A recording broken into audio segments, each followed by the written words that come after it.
వితిర్ సత్తి పేరు ఏదో పేరు ఉంటుంది, నాకు ఒరిజినల్ పేరు నాకు గుర్తు. చేవేళ్ళ రవి నన్ను పరిచయం చేసి, నేను కూర్చుంటే నేను చిదంబరెడ్డి ఛాయ్ తాగుతుంటే, స్వామి గారు ఈయన పేరు చేవేళ్ళ రవి, ఇప్పుడు ఈ మధ్యన యాంకరింగ్ వచ్చిండు, ఐఎమ్ టాకింగ్ అబౌట్ 2013 or 14, 2013-14లో. ఆ రోజు జాతకం నువ్వు చెప్పిన, దున్నుతావు నువ్వు అని చెప్పిన, మొత్తం ఏళ్తావు నువ్వు, టీవీ మీడియాని ఏళ్తావు నువ్వు అని చెప్పిన. దాని తర్వాతనే తీర్మాన వార్తలు పడ్డది ఆయనకు. ఇది మీ వారి సాక్ష్యంగా జరిగినటువంటి డిస్కషన్. ఆయన పొజిషన్కి వచ్చిండు కదా, మరి అలాంటి నన్ను ఆయన ఇవాళ అట్లా పెట్టి ట్రోల్ చేస్తున్నాడు అంటే దాని అర్థం ఏంది? నేనేమంటున్నా అంటే దాన్ని నెగిటివ్గా తీసుకోవట్లేదు, నేను ఐఆమ్ సేలబుల్ ఐటమ్ అని ఫీల్ అవుతున్నా. ఇవాళ ఒక టీవీ ఛానల్లో నా మీద ప్రోగ్రామ్ చేస్తున్నారు అంటే that is my credibility, that is my worth, that is my market, that is my brand. ఇది నేను హ్యాపీగా ఫీల్ కావాలి. నన్ను ఎందుకు తిట్టుకుంటా? చివరికి జ్యోతిష్కులకు కూడా నేను ఇన్స్పిరేషన్ కదా. ఒక జ్యోతిష్యుడు కూడా లాస్ట్కు తన రేటింగ్స్ పెంచుకోవాలంటే, తన వ్యూస్ పెంచుకోవాలంటే వేణుస్వామి ఎప్పుడు చచ్చిపోతాడు అని తమ్మునేలు పెట్టి మరీ వేస్తున్నాడు అంటే, అలాంటి జ్యోతిష్యులు ఒక చిన్న జ్యోతిష్యులకు ఇవాళ స్టార్ హీరో ఎగ్జాంపుల్, నాకు తెలిసి నేను జ్యోతిష్యంలో నేను ప్రభాస్ లాంటి జ్యోతిష్యం అనేటువంటిది ఇవాళ మార్కెట్లో వినబడుతుంది అంటే వేరు చేసి చూడలేం. ఒక టెన్నిస్ స్టార్ అంటే ఒక సానియా మిర్జా, ఒక క్రికెట్ ప్లేయర్ అంటే సమ్ పేరు, ఒక పొలిటీషియన్ అంటే ఒక పేరు, ఒక బ్రాండ్ అట్లనే వేణుస్వామి అంటే ఒక జ్యోతిష్యం అనే పేరుకు వేణుస్వామి ఒక బ్రాండ్ అంబాసిడర్. ఎవరు అవునన్నా కాదన్నా, ఇంత ధైర్యంగా టీవీలకు వచ్చి ఇంత ధైర్యంగా ప్రిడిక్షన్స్ చెప్పి, ఇంత ట్రోలింగ్ను తట్టుకొని, ఇన్ని మీమర్స్ని తట్టుకొని, ఇంతమంది కుంచిత మనస్తత్వాలను తట్టుకొని, ఇంతమంది దుర్మార్గం నుండి తట్టుకొని బయటపడుతుండు అంటే చాలా బిగ్గెస్ట్ అచీవ్మెంట్ నా లైఫ్లో ఇది. బట్ మీరు ఆన్ రికార్డ్ చెప్పారు లాస్ట్ ఇంటర్వ్యూలో, ఎలక్షన్ అయినాక జగన్ గారు గెలుస్తారు అండ్ గెలిచిన తర్వాత మళ్ళీ ఇంటర్వ్యూ చేద్దాము అని చెప్పి. బట్ ఇందాక మీరు అన్నారు మేలో మళ్ళీ జాతకం మారుతుంది అని చెప్పి. మిథున రాశిది జగన్మోహన్ రెడ్డిది చాలా మంది దీన్ని ట్రోల్ చేస్తున్నారు యూట్యూబ్లో కానీ ట్విట్టర్లో కానీ. నేను అన్న విషయం ఏంటంటే, మిథున రాశి జగన్మోహన్ రెడ్డి గారిది ఎలక్షన్ అయిన తర్వాత ఆయన నెగిటివ్ రిజల్ట్స్ ఉంటాయి. గెలుస్తాడు తర్వాత ఎలక్షన్, నేనంటే రిజల్ట్ తర్వాత మాట్లాడుతున్నాను. సో గురువు ఏంలోకి వస్తున్నాడు కాబట్టి అప్పుడు ఏమేమి సమస్యలు ఉంటాయి అంటే, ఒక్కొక్క గ్రహం కొన్ని సమస్యలు ఇస్తుంది. సో గురు గ్రహం ఏమేమి ఇస్తుంది, మళ్ళీ పోలీస్ కేసులు అంటారా, కోర్టు కేసులు అంటారా, మళ్ళీ సిబిఐ కేసులు తిరగదొడతారా, మళ్ళీ ఏం చేయాలి అప్పుడు మాట్లాడుకుందాం. మళ్ళీ మనం క్లియర్గా మాట్లాడుకుందాం, చాలా మంది గురించి మాట్లాడుకుంటాం కాబట్టి అప్పుడు నేను ఇచ్చే కొద్దిగా సంచలనాత్మకమైన. గత ఇంటర్వ్యూలో finally to conclude, Pawan Kalyan and TDP party రెండు మాత్రమే అలయన్స్ ఉన్నాయి ఏపీ విషయానికి వస్తే. ఇప్పుడు బీజేపీ కూడా అక్కడ జత కట్టింది. ఏమైనా మార్పులు ఉంటాయా మీరు చెప్పిన గత ప్రిడిక్షన్స్? అంటే ఆ మూడు పార్టీలు కలుపుకొని చాలా స్ట్రాంగ్ గా జగన్ గారి పైకి ఇప్పుడు దూసుకొస్తూ ఉన్నాయి. అండ్ మళ్ళీ జగన్ గారు విన్ అవుతారని మీరు చెప్పారు అఫ్ కోర్స్, కానీ రియాలిటీ కొంత టఫ్ గా ఉంది అని సర్వేలు చెప్తూ ఉన్నాయి. గ్రౌండ్ రియాలిటీ వీళ్ళ కూటమికే అవకాశం. నేను చూడగదా, అప్పుడు నేను రివ్యూవర్ని అవుతా, లేకపోతే నేను ఒక పొలిటికల్ అనలిస్ట్ అవుతా, నేను జ్యోతిష్కుని ఎందుకు అవుతా? నేను నమ్మిన సిద్ధాంతం ప్రకారం నేను పోతా. నాకు రిజల్ట్ నెగిటివ్ రాని పాజిటివ్ రాని నాకు అనవసరం. నేను చెప్పాలనుకున్నది చెప్తా. దానికి కూడా నేను ఫేస్ చేయడానికి సిద్ధంగా ఉంటా, నేను దానికి కూడా సిద్ధంగానే ఉంటా. బట్ నేను రివ్యూలను చూసి, నేను సర్వేలను చూసి నేను మాట్లాడలేదు. నేను ఒక జాతకాన్ని నమ్ముకున్న, జాతకాన్ని బేస్ చేసుకొని చెప్తున్నా అంతే. అది రిజల్ట్ అనేది నేను చెప్పిన జాతకమే బేస్ తప్ప ఈ వచ్చే సర్వేలు కానీ గ్రౌండ్ రియాలిటీ నాకు అనవసరం, జాతకాలే బేస్. సో మర్చిపోరని చెప్పొచ్చు కదా, బాబు గారు అలాగే బాలయ్య గారు, లోకేష్ గారు. ఆంధ్రప్రదేశ్లో రోజా గారిది టఫ్ ఉంటుంది, ఓకే, అంబటి రాంబాబు గారిది టఫ్ ఉంటుంది, మినిస్టర్ అమర్నాథ్ది టఫ్ ఉంటుంది. సో మూడు వైసీపీ వాళ్ళకు ఎగనెస్ట్గా చెప్పిన ఎంత ఆనందం. అలాగే కుప్పంలో చంద్రబాబు గారు సాలిగా ఈ మూడే, మళ్ళీ దీన్ని మిక్సప్ చేయదు. మూడు ఆనందంగా కూడా ఎంజాయ్ చేస్తాను. అంటే వైసీపీ వాళ్ళ గురించి చెప్పారు కదా, వైసీపీ అంటున్న వైనాట్ కుప్పం గురించి ఒకసారి అదే చెప్తున్నా. ఈ మూడైతే కన్ఫర్మ్, ఈ మూడు టగ్ ఆఫర్ ఉంటాయి. ఆ ముగ్గురులో ఎవరైనా గెలిస్తే నేను టగ్ ఆఫర్ ఉంటాయి. ఇప్పుడు టైట్ అని చెప్తున్నా కానీ ఓడిపోతారని చెప్తలేను కదమ్మా. ఓకే, నేను టైట్ అని చెప్తున్నా, నేను ఓడిపోతారు అని చెప్పట్లేదు. ఇక్కడ అండర్లైన్ చేసుకోవాలి, టైట్ అని చెప్తున్నా. ఎట్లయితే అందరు అదే చెప్తున్నారో నేను కూడా అదే చెప్తున్నా. ఇప్పుడు ఆంధ్రప్రదేశ్లో ఒక 79 సీట్లు వన్ సైడ్ ఉంటాయి. 79 అంటే ఇంచుమించు 80 సీట్లు అనుకో. 80 సీట్లు వన్ సైడ్ ఉంటాయి. 80 పోతే ఇంకా ఇంచుమించు 95 సీట్లలో ఒక 35 సీట్స్ టఫ్ ఉంటాయి, మిగిలిన ఇంకో పార్టీకి ఉంటాయి. Okay, right. One more question. నెల్లూరుకి సంబంధించి చాలా మంది రెడ్డి కమ్యూనిటీ లీడర్స్ టీడీపీలోకి వచ్చారు కదా, బట్ ఇప్పుడు అక్కడ విజయసాయి రెడ్డి గారు బరిలో నిల్చున్నారు ఎంపీ క్యాండిడేట్గా. ఎలా అనిపిస్తుంది? నిన్న జగన్మోహన్ రెడ్డి గారు చాలా ప్రత్యేకంగా అక్కడ ఒక డే అంతా కేటాయించారు, డే లాంగ్ అక్కడే ఉండి ఆ లీడర్స్తో ఎమర్జ్ అయ్యి మీటింగ్స్ కూడా కండక్ట్ చేశారు. ఆ జిల్లా ప్రభావం విజయసాయి రెడ్డి గారి ఒక 10% ఎడ్జ్ ఉంటుంది విజయసాయి రెడ్డి గారికి. ఓకే, వేమిరెడ్డి ప్రభాకర్ రెడ్డి గారి మీద కంపేర్ చేస్తే ఆయన అనుకుంటా కదా. అవును, వేమిరెడ్డి గారు ఆయన రీసెంట్గా వైసీపీ నుంచి జాతకాన్ని బట్టి మాట్లాడుతున్నా, Okay. అందుకనే పేరు మాట్లాడినా. ఆయన జాతకం తెలుసు కాబట్టి, 2 జాతకాలు తెలుసు కాబట్టి ఒక 10% ఎడ్జ్ ఉంటుంది. విజయసాయి రెడ్డి గారికి విజయసాయి రెడ్డికి ఎడ్జ్ ఉంటుంది. పిఠాపురం నిన్నటికి నిన్న పవన్ కళ్యాణ్ గారు అక్కడ వెళ్ళిన తర్వాత జరిగిన హైప్, అక్కడికి వచ్చిన జనాలు, ఆ సమీకరణ చూసిన తర్వాత నా గెలుపు నల్లేరు మీద నడక అనే ఫీలింగ్లో ఆయన ఉన్నట్టు కనిపించింది. వంగ గీతాకి పవన్ కళ్యాణ్కి ఉన్న పాజిటివ్స్ నెగిటివ్స్ ఏంటి? ఎవరు గెలుస్తారు అక్కడ? ఇక్కడ పిఠాపురం అనేటువంటిది కర్మ పిపాక ప్రాంతం. అది ఏ జ్యోతిష్యుడైనా కూడా ఆంధ్రప్రదేశ్లో ఎవరి జాతకాన్ని రాయాలన్నా, ఎవరి ఫలితాలు చెప్పాలన్నా పిఠాపురంలో సూర్యోదయమైనటువంటి సూర్యోదయ సమయాన్నే ప్రామాణికంగా తీసుకునేటువంటి సాంప్రదాయ విధానం మొదటి నుంచి మనకు ఉంది. అంటే కుంతి మాధవ స్వామి గుళ్ళో దేవాలయంలో గంట కొట్టితేనే పిఠాపురంలో ఉన్నటువంటి కుక్కుటేశ్వర స్వామి దేవాలయంలో కోడిపుంజు శివలింగం మీద వెళ్ళి కొక్కరొక్కో అని అరిస్తేనే ఆంధ్రప్రదేశ్లో సూర్యోదయం అవుతుంది. ఇది చాలా మంది తెలియని రహస్యం. కుంతీదేవికి మోక్షం పొందినటువంటి ప్రాంతం అది. శ్రీకృష్ణుడు అడుగుతాడు, అత్త నీకేం కావాలో కోరుకో అంటాడు. నాకు ఎప్పుడు కష్టాలే కావాలని కోరుకుంటుంది. అదేంటత్త అందరూ అనుకోరు ఇలా అంటే, కష్టం అనేది ఉంటే కదా నువ్వు నాకు కనపడేది, కాబట్టి నాకు కష్టాలు ఉండాలి, నువ్వు కంటికి కనపడాలి. ఎందుకంటే కుంతి మోక్షస్థానం అంటారు దాన్ని. అందులో పాదగయ, గయా ప్రాంతం, కుక్కుటేశ్వర స్వామి చేత పురోహితిక అమ్మవారికి దివ్యస్థలం అది. ఇలాంటి ప్రాంతంలో పిఠాపురం చరిత్రలో 1951 నుంచి 2019 వరకు స్థానికులకు మాత్రమే అక్కడ విజయ అవకాశాలు ఎక్కువ ఉంటాయి. రెండోది, అక్కడ వంగా గీత గారి యొక్క జాతకంలో భాగ్యస్థానం, లాభస్థానం, రాజ్యస్థానాల్లో బలమైనటువంటి గ్రహం ఉండడం, ఆమె ఓపికకి, సహనానికి, ఆమె రాజకీయంగా ఎదిగినటువంటి చరిష్మా ఉన్న వ్యక్తి. అంతటి రాజశేఖర్ గారి హయాంలోనే ప్రజారాజ్యం పార్టీ నుంచి గెలిచిన వ్యక్తి. ఒక సామాన్య కార్యకర్తగా, ఒక జడ్పీటీసీ చైర్మన్గా మొదలైనటువంటి ఆమె ప్రహసనం ఈ సంవత్సరానికి బలమైనటువంటి గ్రహస్థితులు ఉంటాయి. ఇక్కడ 36,000 ఓటు బ్యాంక్, దేవాంగ పద్మశాలి ఉన్నటువంటి ఓటు బ్యాంక్. ఈ ఓట్ బ్యాంక్ మొత్తం కూడా ఈ 36,000 ఓటర్లు ఎవరైతే ఉన్నారో వంగా గీతా గారిని తన తోబుట్టువుగా భావించేటువంటి స్వభావం కలిగినటువంటి వ్యవస్థ. మంచికి కానీ చెడుకు కానీ ఏ రోజు ఇంటికెళ్ళినా తలుపు తట్టి పలకరించేటువంటి మనస్తత్వం. ఆమెను ఓడించడానికి పవన్ కళ్యాణ్ గారిని అక్కడ పెట్టడం, ఆయన కేవలం కాపు సామాజిక వర్గ ఓట్లను ఎంచుకోవడం, టోటల్గా అతనికి అది మైనస్. ఇప్పుడు నిన్న మనం చూసాం, నిన్న మధ్యాహ్నం కార్యకర్తలందరూ ఆయన కలవడానికి వెళితే సెక్యూరిటీ గార్డ్స్ కొట్టి పంపించారు వాళ్ళు. అంటే పవన్ కళ్యాణ్ పిఠాపురంలో గెలిస్తే పిఠాపురం సంబంధించినటువంటి అంశాలు ఏదైనా మాట్లాడాలంటే ఆయన హైదరాబాదు వారి ఫామ్ హౌస్లో కానీ లేదా షూటింగ్ సెట్లో కానీ పలకరించే అవకాశాలు ఉంటాయి. రెండోది, ఓపిక, సహనము, నిబద్ధత, నిజాయితీ, శుక్రగ్రస్త జాతకుడు పవన్ కళ్యాణ్ గారు. సో ఇక్కడ పవన్ కళ్యాణ్ గారికి అక్కడ తిరిగి మరలా గడ్డు కాలమే గోచరిస్తోంది. ఏదన్నా మిరాకిల్ జరిగితే తప్ప ఆయనకి అక్కడ ఓటమైతే మాత్రం, గెలుపైతే మాత్రం నల్లేరుపై బండి నడకగా సాగదు, అది ముళ్ళ బాటగానే మారుతుంది. ఇది సినిమాలో ఒక్క ఛాన్స్ అన్నట్టుగా బతిమలాడుకోవడం. అంటే ఆ వ్యక్తికి ఎదుటి వారికి నమస్కారం ఎలా పెట్టాలో కూడా మనం నేర్పాల్సిన పరిస్థితి ఏర్పడిపోయింది. ఎల్లంగా ఒకే ఒక మాట, ప్రచారం మొదటి రోజే చూసారా పిఠాపురం రోడ్లు ఎలా ఉన్నాయో గత పాలకులు.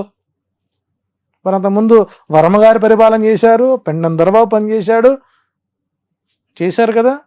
అంటే ఇక్కడ అక్కడ ఎన్ని గ్రామాలు ఉన్నాయి, ఆ గ్రామంలో ఓట్ బ్యాంక్ ఎంత ఉంది, ఎవరికంటే తెలియనటువంటి స్థితిలో ఓటర్లు, పిఠాపురం ఓటర్లు చాలా తెలివైన వాళ్ళు, విఘ్నులు.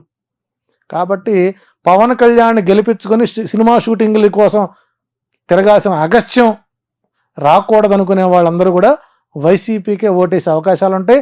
రెండోది, ఇక్కడ లాజిక్ మనం మిస్ అవ్వకూడదు. ఇక్కడ పవన్ కళ్యాణ్ ఇక్కడ స్థానికంగా పాతుకుపోతే వర్మకి లైఫ్ రాజీ జీతం ఎక్కడి నుంచి వస్తుందండి?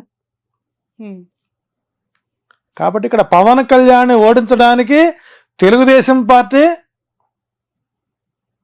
షాడోగా వర్మ గారిని దించి, నీవు పవన్ కళ్యాణ్ ఓడించుకొని వస్తే మీకు నేను ఎమ్మెల్సీ పదవి ఇస్తాను. ఎందుకంటే అదే పవన్ కళ్యాణ్ కనుక తిరిగి అసెంబ్లీకి వస్తే లోకేష్ గారి రాజకీయం దెబ్బతింటుంది. సో ఇక్కడ స్వార్థపూరితమైనటువంటి కుట్ర కోణంలో ఆర్జీవి గారికి మరొక వెన్నుపోటు చరిత్ర 3వ ఎపిసోడ్కి అవకాశాలు ఎక్కువ ఉంటాయి. కాబట్టి పవన్ కళ్యాణ్ ఓటమి తేలికైన, గెలుపు మాత్రం నల్లేరుపై బండినడక మాత్రం కాదు. అవకాశం స్థానికంగా ఉన్నటువంటి వ్యక్తులకే, వాళ్ళు పిఠాపురంలో గెలుపుకి అవకాశాలు ఎక్కువ ఉంటాయి. అంటే వైసీపీ కంటే ఎక్కువగా టీడీపీ పవన్ కళ్యాణ్ ఓడగొట్టాలని ప్రయత్నం చేస్తుందంటారా? 21 స్థానాలు ఎక్కడైతే జనసేన పోటీ చేస్తుందో ఆ 21 చోట్ల కూడా తెలుగుదేశం క్యాడరు జనసేనకు ఓటెయ్యదు. ఇందాక 44 స్థానాలు చెప్పాను నేను. ఈ 21 స్థానాల్లో కూడా టీడీపీ వాళ్ళు వైసీపీని గెలిపిస్తారు, 65. ఓకే. సో కాబట్టి అసాధ్యమైనటువంటి ప్రయత్నం చేశాడు. ఇదే పిఠాపురం కాకుండా కాకినాడ గనక వెళ్ళినట్లయితే పవన్ కళ్యాణ్ అసెంబ్లీలో అడుగుపెట్టేవాడేమో. సో ఏదైనా సరే ఆయన రాజకీయ చరిత్ర ఎలక్షన్ అయిన తర్వాత జనసేన ఆంధ్రప్రదేశ్లో కనుమరుగయ్యే అవకాశం ఉంది. బీజేపీలో మెర్జ్ అవ్వడానికి అవకాశాలు ఎక్కువ ఉన్నాయి. అంటే నెక్స్ట్ అంతే ఉత్కంఠగా ఉన్న మరొక నియోజకవర్గం హిందూపూర్. అక్కడ ఇప్పటి వరకు టీడీపీ జెండా తప్ప ఇంకొక జెండా ఎగరలేదు. టీడీపీ కంచుకోటగా భావించే నియోజకవర్గం. అక్కడ ఒక మహిళని జగన్ రంగంలోకి దించారు, దీపిక. సో బాలయ్య గారికి ఎట్లా ఉంది విజయ అవకాశం? అంటే ఆయనే పెద్ద జ్యోతిష్యుడు, ఆయనకన్నీ తెలిసినవాడు. గత చరిత్ర మొత్తం చూసినట్లయితే ఆయన ఆ నియోజకవర్గాన్ని ఎప్పుడు కూడా చూసినవాడు కాదు. భూ కబ్జాలు, సెటిల్మెంట్లు, పిఏలే రాజ్యపాలన చేసేవారు. కాబట్టి ఈ మధ్యకాలం 4-5 సినిమాలు మళ్ళీ ఆయన్ని ఫేమ్లో తీసుకొచ్చిన. అంటే గతంలో ఎప్పుడూ జగన్మోహన్ రెడ్డి గారు హిందూపురంపై దృష్టి పెట్టలేదు.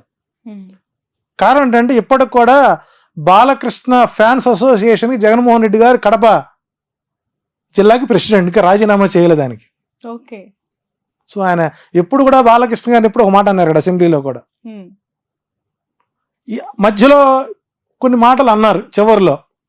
కానీ ఈసారి అక్కడ త్రిముఖ వ్యూహం జరుగుతోంది. స్వామి పరిపూర్ణానంద గారి ఎఫెక్ట్ బాలయ్య బాబుకు ఇబ్బందికరంగా మారుతుంది.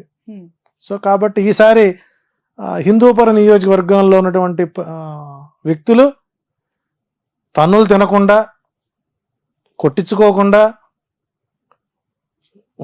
ప్రయత్నం చేసుకోవాలి. ప్లస్ స్థానికంగా ఉండేటువంటి వ్యక్తులను ఎప్పుడైతే మనం ఆదరిస్తామో మనకు అందాల్సిన ప్రతి సమస్యలు అక్కడ పరిష్కారం అవుతాయి. సో బాలయ్య బాబు గారి జాతకం కూడా ఈసారి కాస్త వ్యతిరేకత మూట కట్టుకున్నా ఆయన లక్ష్మీనరసింహోపాసకుడు కాబట్టి వైసీపీ విజయానికి, హిందూపురం టీడీపీ విజయానికి కేవలం అతి తక్కువ ఓట్ షేర్తో బాలకృష్ణ బయట పడవచ్చు. ఇంకేదైనా వ్యూహాత్మకంగా పరిపూర్ణానంద, ఎందుకంటే ఆయనకి అక్కడ ఓట్ బ్యాంక్ ఎక్కువ అండి. హిందూపురంలో కొన్ని వేల కుటుంబాలు పరిపూర్ణ దాసోహం చేసేటువంటి పరిస్థితి ఉంది. సో ఆయన ఎఫెక్ట్ అక్కడ బాగా పడుతుంది కాబట్టి మెజారిటీని తగ్గించగలుగుతారేమో కానీ గెలుపునటువంటిది వైసీపీకి అక్కడ కొద్దిగా కష్టసాధ్యంగా ఉంటుంది. ఏదైనా మేనిఫెస్టో ఎఫెక్ట్ పడితే చెప్పలేం. మరొకటి కుప్పం. చంద్రబాబు నాయుడు గారిని ఓడగొడతాము, అసెంబ్లీలో అడుగు పెట్టనివ్వమని శపథం చేస్తున్నారు వైసీపీ నేతలు. ఇక కుప్పం వచ్చేసరికి చంద్రబాబు నాయుడు గారిని ఓన్ చేసుకున్నటువంటి నియోజకవర్గం. ఆయన ఏం చేసినా ఏం చేయకపోయినా హామీలు ఇచ్చినవి నిలబెట్టుకోలేకపోయినా గత కొంతకాలంగా ఆయన గెలుస్తూనే వచ్చారు. అది ఆయనకి అష్టమ శని ప్రభావం బలంగా ఉంది. అందులో ఎలక్షన్ కోడ్ కానీ, ఎలక్షన్ నామినేషన్ రోజులు కానివ్వండి, ఎలక్షన్ పోలింగ్ రోజు కానివ్వండి, ఎలక్షన్ కౌంటింగ్ 4 నంబర్ ఆయనకి వ్యతిరేకం పూర్తి స్థాయిలో. 4 అనుకూలం కాదు. 25,630 ఓట్లతో చంద్రబాబు నాయుడు అక్కడ ఓడిపోతున్నారు. 25,630 ఓట్లు అంటే గత 2019లో పోలింగ్ని కౌంటింగ్ని తీసుకునే విధంగా గుడిపల్లె మండలం ఒకటి ఉంది. అది పూర్తి స్థాయిలో 25,036,40,000 ఓట్లు గల్లంత అయిపోయింది. ఎందుకంటే అటు కర్ణాటక నుంచి ఇటు తమిళనాడు నుంచి వచ్చినటువంటి ఓట్ బ్యాంక్ ఈసారి లేదు. ఆ మండలమే ఆయనకి ఎప్పుడు కంచుకోట. అది కాకుండా స్థానిక ఉన్నటువంటి భరత్ పూర్తి స్థాయిలో డెవలప్మెంట్ చేసుకోవడం, కృష్ణా జలాలు తొలిసారి ఆ గుడిపల్లె మండలంలోకి రావడం, తాగునీటి ఎద్దడి లేకుండా చేయడం, కొంత అభివృద్ధి పనులు, అందులో పొంగనూరులో ఓడించాలని ఆయన్ని, కుప్పంలో ఓడించాలని ఈయన్ని. ఏదేమైనప్పుడు కూడా చంద్రబాబు నాయుడు గారికి ఈసారి విజయ అవకాశాలు చాలా తక్కువగా ఉన్నాయని చెప్పొచ్చు. ఒకవేళ బాబు గెలిస్తే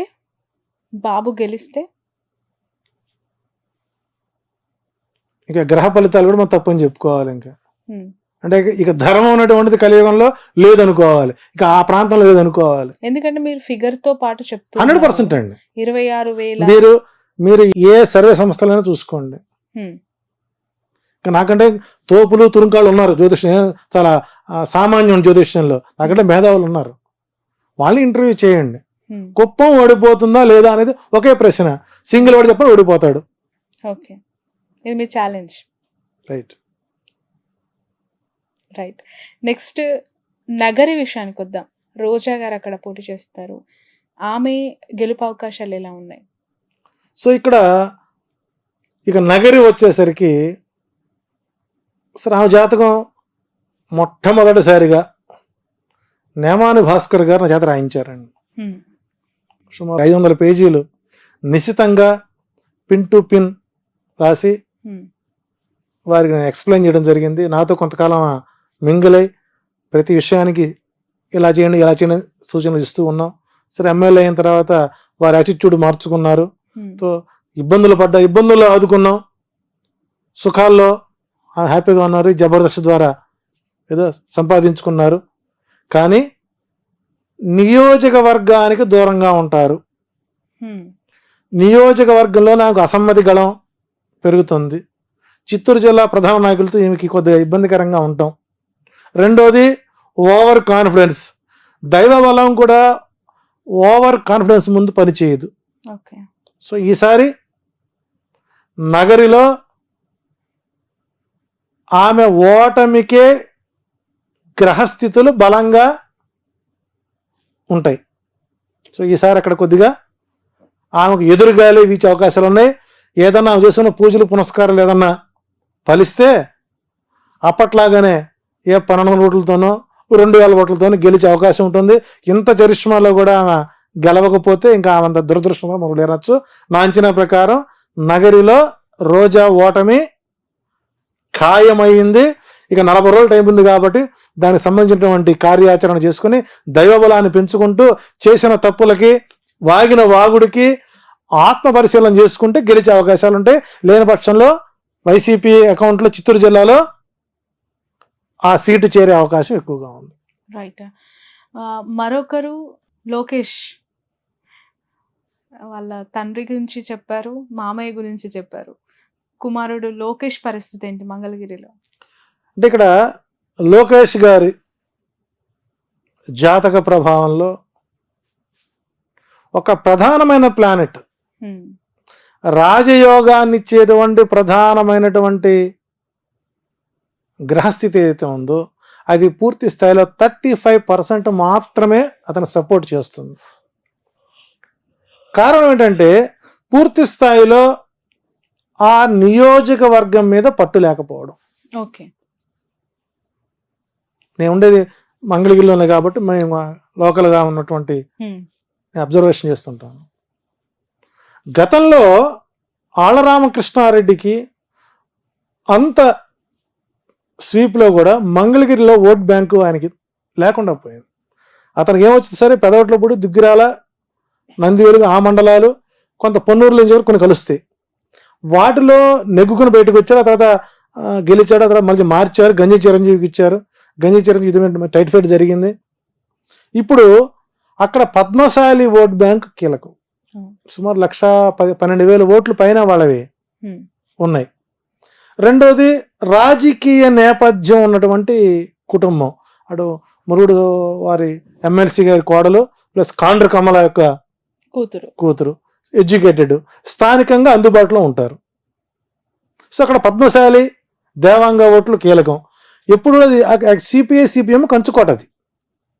అటువంటి ప్రాంతంలో మేషరాశికి ఈసారి అనుకూల పవనాలు ఉన్నాయి. సో కాబట్టి ఇక్కడ లోకేష్ కూడా విజయం అనేటువంటిది నల్లేరుపై బండి నడకైతే కాదు. ఈసారి కూడా ప్రతికూల వాతావరణమే అక్కడ ఎక్కువ గోచరిస్తుంది. ఒకవేళ విధి వక్రించి కనుక గెలిస్తే 5,000 ఓట్లు బయటపడతాడు. అది కూడా కష్టమే.